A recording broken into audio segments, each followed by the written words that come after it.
ao futuro. Que os mortos falem.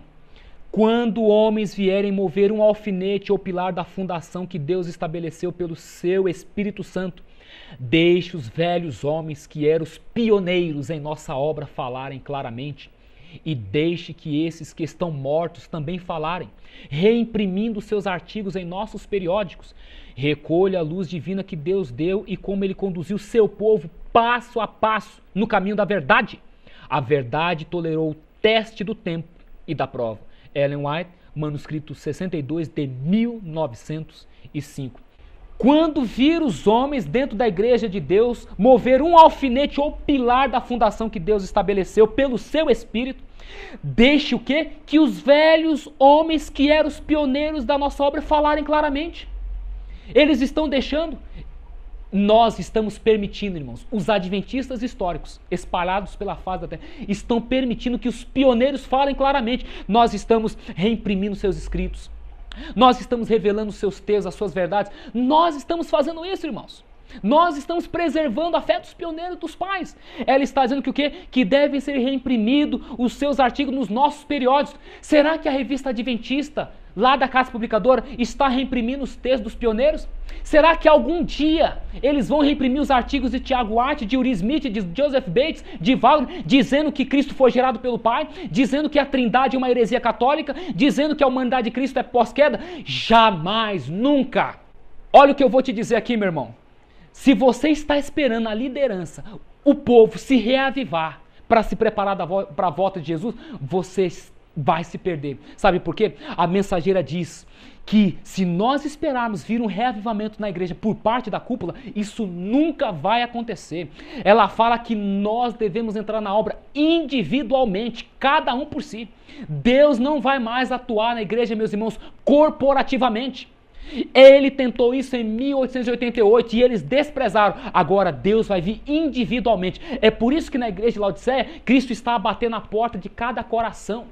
Se você está ouvindo a voz do Espírito de Cristo, se você está escutando os toques no seu coração, abra a porta e aceita essa verdade, meu querido. Porque se você esperar pelos outros, sinto muito, você vai continuar preso nesse aposento de trevas e vai se perder. Mas é esta a vontade de Deus? Creio piamente que não. No passado, irmãos, Deus enviou profetas após profetas para ajudar o seu povo a volver da rebelião e da incredulidade. Mas, infelizmente, Cristo falou, eles apedrejavam um, espancavam outro, matavam outro.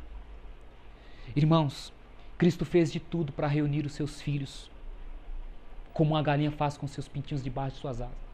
Será que Ele está fazendo diferente hoje, neste momento agora? De forma alguma. Ele está agindo da mesma maneira, através dos seus homens, das suas mulheres, dos seus fiéis que estão sofrendo. Irmão, vocês não sabem o quanto eu sofri, irmãos, e tenho sofrido. Nunca imaginei que um dia ia ser excluído da minha igreja que tanto amo. Jamais imaginei mesmo que ia viver a situação que estou vivendo hoje nas mãos do meu próprio povo. O desprezo, o descaso, as calúnias. Só Deus sabe, irmãos, o que eu passei e tenho passado, e todos os demais irmãos, eu creio, que estão se posicionando ao lado da verdade. Sabe por quê? Porque nossos queridos estão sendo cruéis. Os nossos queridos não estão revelando o Espírito de Cristo. Os pastores estão hipnotizando eles. Estão apresentando a gente como leprosos, como gente da pior estirpe. Só Deus sabe, irmãos, o que os homens e as mulheres de Deus têm passado. O que passaram no passado. Mas estamos de pé. Estamos caminhando. A graça de Deus tem nos bastado, irmãos. Nós temos confiado no Senhor. Nós temos acreditado que, apesar de tudo, o Senhor continua na direção. E Ele vai guiar o seu povo triunfantemente até a reta final. Então, meus queridos, eu quero deixar bem claro que a nossa intenção aqui é tentar fazer com que esta luz brilhe sobre os nossos queridos. Esta é a grande verdade. Esse é o nosso desejo. Esse é o nosso propósito. A legítima igreja de Deus. Deus possui uma igreja. Não é uma grande catedral, nem uma igreja oficialmente estabelecida, nem as diversas denominações, mas sim o povo que ama a Deus e guarda seus mandamentos. Porque onde estão 2 ou 3 reunidos em meu nome, ali estou eu no meio deles. Mateus 18, 20. Ainda que Cristo esteja entre os poucos humildes, esta é a sua igreja, pois somente a presença do alto e sublime, que habita a eternidade, pode constituir uma igreja. Manuscritos Releases, 17 volume, páginas 81, 82. O que é a igreja de Deus? É uma catedral? É uma igreja oficialmente estabelecida, como a IASD? É as várias denominações? Não é nada dessas coisas, irmãos. Rótulo não entra no céu. Placa de igreja não vai salvar ninguém. Não importa se você é da Assembleia, da Congregação, se você é da Metodista, se você é da Católica, se você é da Pentecostal, se você é da Adventista. Não importa. O que importa é se você está vivendo à altura da luz que tem brilhado sobre sua vida. Se você faltar sem vida hoje, Deus é contigo, você é salvo. Deus tem uma igreja. Seus fiéis estão espalhados nas mais variadas denominações. Deus tem um povo em todas as igrejas. E Ele está chamando-os para a plataforma da verdade. Vem, vinde, aceite a verdade presente. E você, meu irmão adventista do sétimo dia, nominal, sinto muito, mas é verdade. Aceite o adventismo original, verdadeiro, legítimo, não adulterado, puro. E nós vamos constituir a igreja de Deus, a igreja verdadeira, que se firma no assim diz o Senhor. E não importa se é 1, 2 ou 3, não importa. Cristo vai estar no nosso meio. Nós temos nos reunido nas casas, irmãos, porque nossas igrejas nos expulsaram. Nós não somos mais bem-vindos. Os maus olhares, as indiretas do púlpito, só Deus sabe, meus irmãos. Não tem mais ambiente. A gente não está na igreja não é porque a gente não quer, é porque não tem mais ambiente. Eles não nos querem mais lá. Irmãos, recusaram para mim Santa Ceia. Eu vim tomar Santa Ceia depois de muito tempo, graças a Deus em primeiro lugar e o irmão Silas que apareceu. E ali ministrou a Santa Ceia, porque o meu ex-pastor, porque não é mais meu pastor é Jesus Cristo, e os que temem a Deus, ele me recusou Santa Ceia. Ele deu a Santa Ceia para pessoas que não eram da fé, irmãos. O Berengar Adolf Daman. Mas para mim ele recusou Santa Ceia, irmãos. Tamanha frieza. Mas Deus não esquece seus filhos, meus irmãos. Deus ama seus filhos. E nós nos temos reunido nas casas, meus irmãos. Por quê? É assim que a igreja de Deus vai terminar. Ellen White viu em visão que a igreja vai terminar nos grupos, nos pequenos grupos. Porque lá dentro da igreja, lá na sinagoga, vai ser proibido falar a verdade, vai ser proibido adorar a Deus da forma correta e em verdade.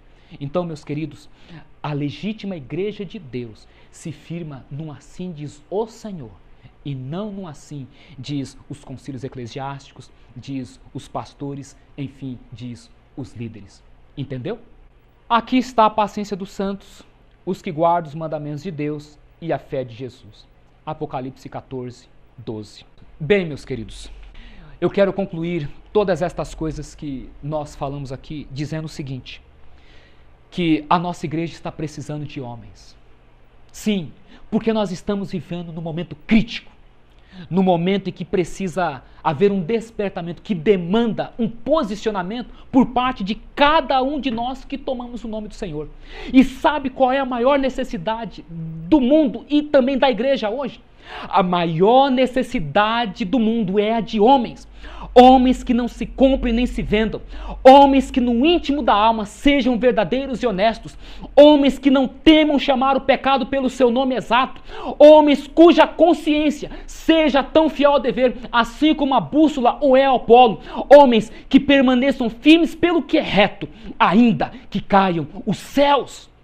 Sim, meus queridos, a igreja está precisando de homens dessa estirpe, desta fibra nos dias de hoje, porque nós estamos enfrentando uma crise, estamos vivendo num momento crítico e Deus está chamando você para ser este homem. Sim, meus queridos, a mensageira deixa bem claro que Deus não pode usar homens que em tempos de perigo, quando a força, a coragem, a influência de todos é necessário, Ele chama homens que se empenhem fielmente na obra de denunciar os erros que estão imperando no meio do povo de Deus. Queridos, nós precisamos nos posicionar.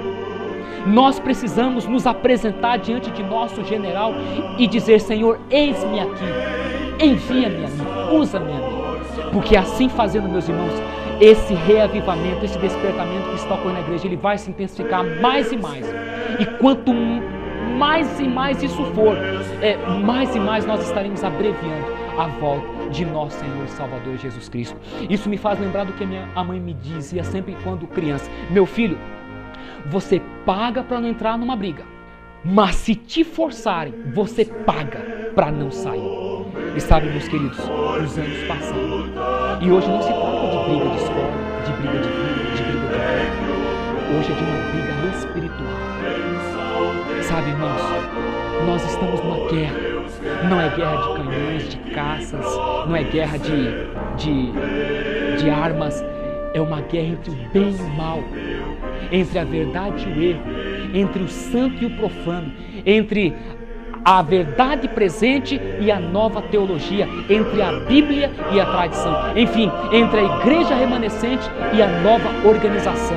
Nós estamos nesta guerra, meus queridos, e essa guerra tem um campo, é a sua mente, é o seu coração.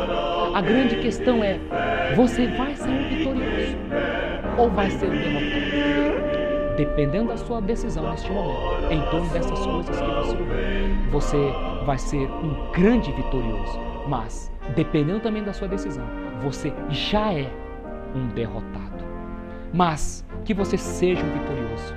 Que você faça a escolha certa. Eu me esforcei para não entrar nessa briga hoje, mas o Espírito me impeliu e eu já tomei um posicionamento. E eu me lembro quando criança, eu não entrava numa briga para perder, não. Eu entrava para ganhar. E nessa aqui, eu não vou entrar para ganhar. Eu já entrei ganhando, porque em Cristo nós somos mais do que vencedores. Que Deus possa te abençoar.